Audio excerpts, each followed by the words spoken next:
ఇక జయశంకర్ భూపాలపల్లి జిల్లా సింగరేణిలోనూ సమ్మె సైరన్ మోగింది. దేశవ్యాప్తంగా ఒకరోజు సార్వత్రిక టోకెన్ సమ్మెలో పాల్గొంటున్నారు. ఇక సింగరేణి ఆర్టీసీ జెన్కో కార్మికులు. దీంతో భూపాలపల్లి ఏరియాలో 4 అండర్ గ్రౌండ్ 2 ఓపెన్ కాస్ట్ గనుల్లో బొగ్గు ఉత్పత్తికి అంతరాయం ఏర్పడనుంది. ఒక రోజుకు 13,000 టన్నుల బొగ్గు ఉత్పత్తికి విఘాతం కలగనుంది. ఒక రోజుకు సుమారు 6 కోట్ల మేర నష్టం ఏర్పడనుంది. కేంద్ర ప్రభుత్వం తీసుకొచ్చిన 4 లేబర్ కోడ్లను రద్దు చేయాలని డిమాండ్ చేస్తున్నారు కార్మికులు.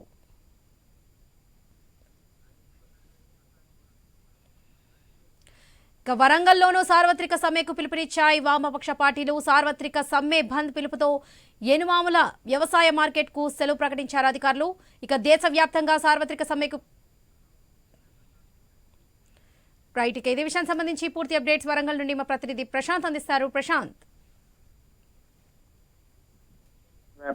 సార్వత్రిక సమ్మెకు ఉమ్మడి వరంగల్ జిల్లా మొత్తం కూడా ఆ సమ్మెలో పాల్గొంటున్న పరిస్థితి అయితే కనిపిస్తుంది. టోకెన్ సమ్మెలో భాగంగా ఈ రోజు సింగరేణి, ఆర్టీసీ, జెన్కోతో పాటు వెనుమాముల వ్యవసాయ మార్కెట్ తో పాటు ఇటు ఆటో యూనియన్లు, ఇటు సంఘటిత అసంఘటిత కార్మికులంతా కూడా ఉమ్మడి వరంగల్ జిల్లా వ్యాప్తంగా కూడా ఈ యొక్క సమ్మెకు మద్దతుగా ఈ రోజు బంద్ పాటిస్తున్న పరిస్థితి అయితే ఉంది. దీంతో అయితే సింగరేణికి తీవ్ర నష్టం వాటిల్తుంది. ముఖ్యంగా సింగరేణిలో అటు కాంట్రాక్ట్ మరియు రెగ్యులర్ ఎంప్లాయీస్ మొత్తం కలిపి సుమారు 7,000 మంది ఉంటారు. 7,000 మంది ఒక రోజు సమ్మె చేయడంతో అయితే 13,000 టన్నుల బొగ్గు ఉత్పత్తికి విఘాతం కలిగి 6 కోట్లకు పైగా నష్టం వాటిల్లుతుందనేటు సింగరేణి యాజమాన్యం చెప్తుంది. మరోవైపు జెన్కో కూడా ఇటు సంఘటిత అసంఘటిత కార్మికులు ఈ సమ్మెలో పాల్గొనడంతో అయితే కొంత అంతరాయం కలిగే అవకాశం కూడా ఉంది. విద్యుత్ సంబంధించినటువంటి అంతరాయం కలిగే అవకాశం ఉందని కూడా అటు విద్యుత్ సంస్థలు చెప్తున్నాయి. మరోవైపు ఇటు ఆర్టీసీ సమ్మెకు సంబంధించి కూడా కింద లేబర్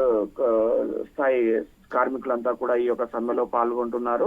ముఖ్యంగా ఏదైతే కేంద్ర ప్రభుత్వం దేశవ్యాప్తంగా తీసుకొచ్చిన 4 లేబర్ కోడ్లను వెంటనే రద్దు చేయాలంటూ కూడా ఈ రోజు ఒక్కరోజు టోకెన్ సమ్మెగా సార్వత్రిక సమ్మె దేశవ్యాప్తంగా అఖిలపక్ష వామపక్షాలు అన్ని జేఏసీ కార్మిక సంఘాలన్నీ కూడా ఈ యొక్క సమ్మెకు పిలుపునిచ్చాయి. అలా బిఎంఎస్ భారతీయ మజ్దూర్ సంఘ్ మినహా మిగతా కార్మిక సంఘాలన్నీ కూడా ఈ యొక్క సమ్మెకు మద్దతు తెలపడంతో ఈ రోజు ఉమ్మడి వరంగల్ జిల్లా వ్యాప్తంగా కూడా ఈ యొక్క ఒకరోజు సార్వత్రిక సమ్మె టోకెన్ సమ్మె కొనసాగుతున్న పరిస్థితి అయితే ఉంది. వరలక్ష్మి.